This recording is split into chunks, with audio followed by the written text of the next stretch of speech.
So domestic commodity prices have remained sticky, so says the note from FDC Limited, and Okwemi Oguntade is here for us to fleshing up those numbers this morning. A good morning to you, Okwemi, and welcome back from the holiday. Today is the first official trading day for the month of May, and looking at commodity prices, your firm says that domestic prices, commodity prices have remained sticky. So what has changed since the last time we had conversation and now?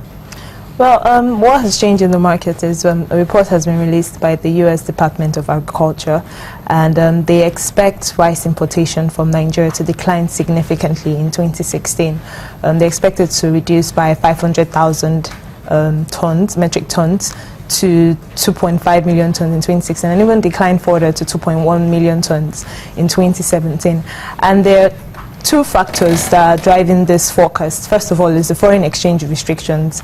As we all know, rice is one of the items in the popular 41 items that have been restricted from access for forex, and this has made it difficult for traders to import rice, because now they either have to import rice using the parallel market rate, or they have to import rice using offshore funds, and this is like over 60% higher than the official rate, and this is making rice more expensive.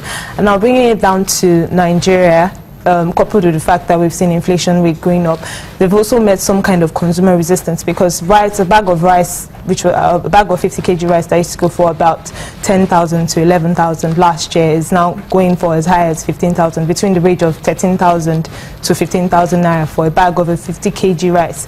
Then also you look at the customs, and they reinstated their ban on importing rice via land borders. Initially in October they lifted up that ban, and then they reintroduced it in March, and the reason why is because they saw that most traders were beginning to smuggle in rice through the land borders to avoid paying excise duties on their imports, and so for that reason they lifted it up.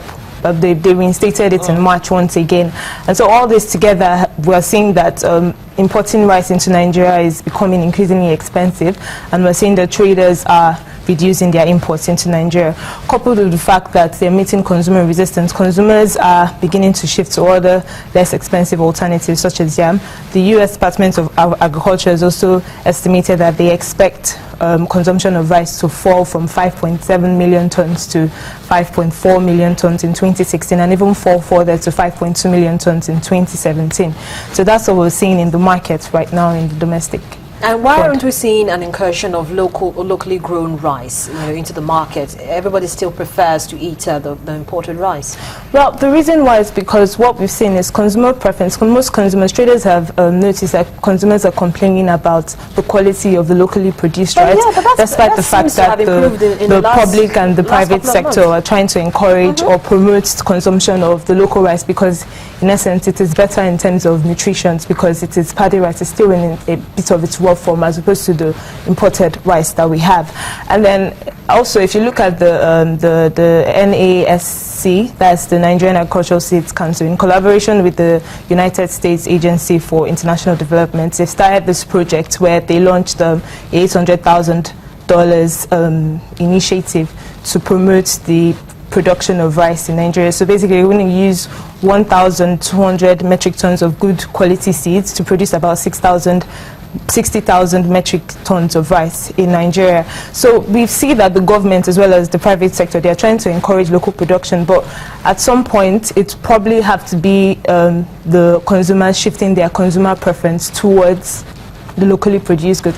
And given the fact that we've seen high prices, it's no surprise that we're seeing labor unions crying out for an increase in wages to 56,000 from 18,000, and in Edo State to 25,000. So for that reason, at some point, I guess the consumer resistance level would have to, or consumer preference would have to shift to the locally produced rice. How much effect are these herdsmen attacks that we're seeing mostly, although it has started shifting down to the southwest and southeastern parts of the country, has this affected food prices?